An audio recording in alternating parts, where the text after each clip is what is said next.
ఈ ప్రభుత్వం ఏం చేస్తుంది? మేమేదైనా ప్రశ్నిస్తే మమ్మల్ని దబాయించుడు, ఎంక్వైరీల పేరు మీద అక్రమ కేసులు పెట్టుడు, ఇదే కదా మీరు చేసేది. ఇవాళ మా కేటీఆర్ గారి మీద అన్యాయంగా రాష్ట్రం కోసం ఆయన పనిచేస్తే, రాష్ట్ర ఇమేజ్ను పెంచే ప్రయత్నం చేస్తే కేటీఆర్ గారి మీద కేసు పెడుతున్నారు. మీరు 4 ఏళ్ళని ఇంకెన్ని అప్పులు చేస్తారంటుండ్రు. మేము అప్పులు మీలాగా అనవసరంగా ప్రాజెక్టుల పేరు మీద అనవసరంగా Yadadri power plant, Kaleshwaram project, కాంట్రాక్టర్ల కోసం, కమిషన్ల కోసం మేము అప్పు చేయము. మేము ఎందుకు అప్పు చేస్తాం అధ్యక్ష? ఈ సంవత్సరం బట్టి గారు పదే బట్టి విక్రమార్క గారు మీకు 100 టైమ్స్ చెప్పారు అధ్యక్ష. మళ్ళీ చెప్తున్నాం, మీరు చేసిన అప్పులకు మిట్టి కట్టాలి, అసలు కట్టాలి.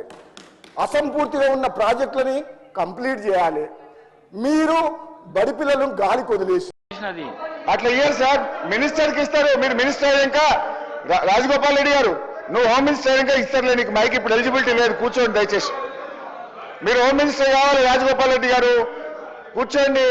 I wish you should become home minister, please sit down. సార్లనే క్వశ్చన్ అడగండి, అన్నీ చెప్తా.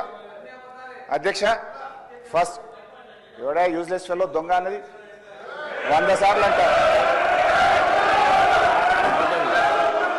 నన్ను ఎవడైనా దొంగ అంటే వాడు యూజ్లెస్ ఫెలో అన్న తప్ప వాళ్ళు అన్నది కదా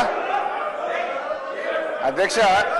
ఒక సభ్యుని పట్టుకొని యూజ్లెస్ ఫెలో అని అంటున్నా అంటే క్షమాపణ చెప్పాలి అధ్యక్ష, క్షమాపణ చెప్పాలి అధ్యక్ష. అది చాలా అన్యాయం, ఇది చాలా అన్యాయం. Hi everybody, this is Kiriti Damaraju. Like, share and subscribe to Saira TV. Oh, Saira!